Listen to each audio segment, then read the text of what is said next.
ஒருத்தர் இந்துவாகவே இருந்துக்கிட்டு பட்டு தொழலாமா? அதாவது இந்துவாக இருக்கிறதுங்கிறது இந்துவா ஆக்சுவலி இல்லை, ரெக்கார்டு மூலிமா மட்டும்தான் இந்துன்னு இருக்குது. பட் அவருடைய எல்லாமே அல்லாஹ் தான் தொழுகிறாரு, ஏன் அப்படி இருக்கலாமா அப்படிங்கிறப்பட்ட கேட்டு இந்த கடைசி கொஸ்டினுக்கு மட்டும் எனக்கு ஆன்சர் கொடுங்க.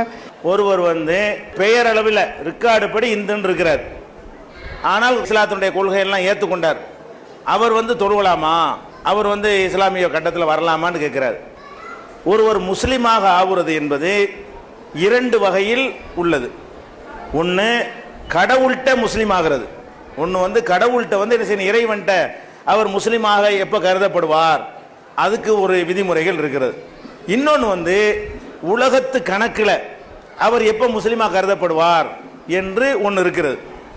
இறைவன்கிட்ட முஸ்லீம் ஆகுறதை பொறுத்த வரைக்கும் எப்போ மனசால் ஒரு இறைவனை ஒன்றை தவிர நான் யாரையும் வணங்க மாட்டேன், அல்லாஹ்வை தவிர யாரையும் நான் கும்பிட மாட்டேன், மனிதனையோ கல்லையோ மண்ணையோ சூரியனையோ சந்திரனையோ வேறு எதையும் நான் தெய்வமாக நினைக்கவே மாட்டேன், என்னையெல்லாம் படைத்த ஒரு இறைவனைத்தான் நான் வணங்குவேன் எப்போ மனசில் நம்பி விட்டாரோ, அதே மாதிரி முகமது நபி அவர்கள் இந்த கொள்கை எங்களுக்கு சொல்லித்தந்த தலைவர், இந்த கொள்கை எங்களுக்கு சொல்லித்தந்த இறைவனுடைய தூதர், அவங்களுடைய போதனைப்படி நான் நடப்பேன் அப்படின்னு யார் மனசில் நம்பி விட்டாரோ அந்த நிமிஷமே கடவுள்கிட்ட ஒரு முஸ்லீம் ஆகிவிடார். இறைவனிடத்தில் அவர் யாருன்னா முஸ்லீமாக ஆகிவிடுகிறார்.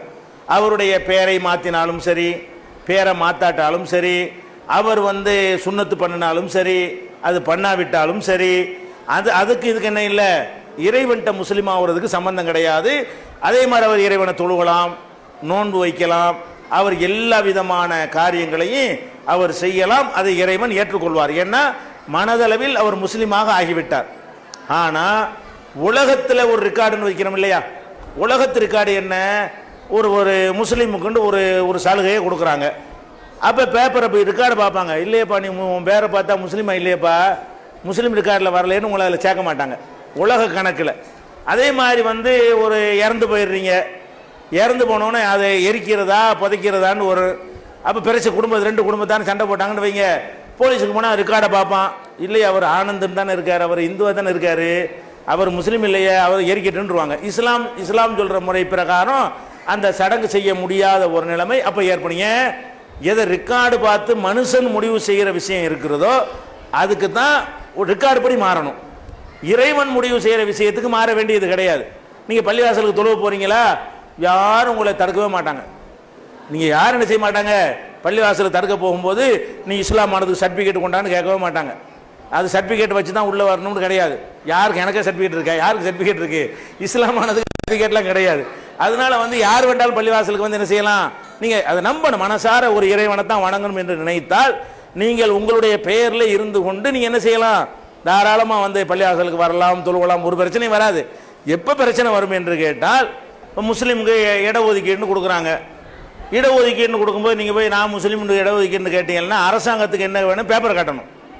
அரசாங்கத்துக்கு என்ன செய்யணும், நீ முஸ்லீம்னா என்னப்பா என்ன ஆதாரப்பான்னு கேட்பாங்க.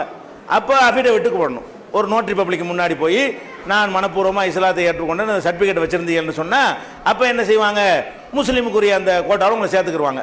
ஜனத்தொகை கணக்கெடுக்க வர்றாங்க, மக்கள் தொகை எடுக்கிறாங்க, அதில் கேட்பாங்க நீங்கள் என்ன ஏதுன்னு சொல்லி. அப்போ அதுக்கு என்ன செய்வாங்க, முஸ்லீமுக்குரிய பேர் வேறு மாதிரி இருக்குது, என்ன ஆதாரம்னு இப்போ கேட்பாங்க.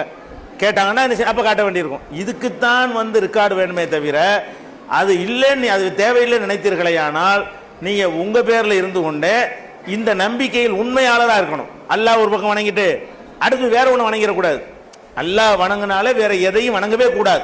இதில் நீங்கள் உறுதியாக இருந்தீர்களே, ஆனால் நீங்கள் யாராக இருந்து கொண்டும் என்ன செய்யலாம், பள்ளிவாசலுக்கு வரலாம், சுன்னத்து பண்ணுனா தான் தொழுவணும்னு எங்கள் மார்க்கத்தை, அது சிறந்த ஒரு காரியமே தவிர அது இருந்தால் தான் தொழுவணுங்கிறது கிடையாது. பேரை மாற்றினாதான் முஸ்லீம் ஆகுவான் என்பது கிடையாது. அது நம்மளா மார்க்கத்தில் சொல்லப்பட்டதும் கிடையாது. நடைமுறையில் அப்படி மாற்றிக்கிட்டு இருக்கிறோம்.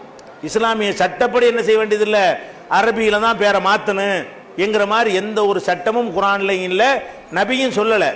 வழக்கத்தில் என்ன செய்யணும், அப்போ தான் முஸ்லீம்னு தெரியும். ராமசாமின்னு சொன்னால் முஸ்லீம்னு தெரியாதுல்ல, அதுக்காக வேண்டி நம்மளா மாற்றிக்கிறது தானே தவிர மார்க்க சட்டப்படி அப்படி எந்த ஒரு ரூலுமே கிடையாது. அந்தந்த பேரில் இருந்து கொண்டு கூட ஒருத்தர் முஸ்லீமாக இருக்க அந்த நம்பிக்கை தான்.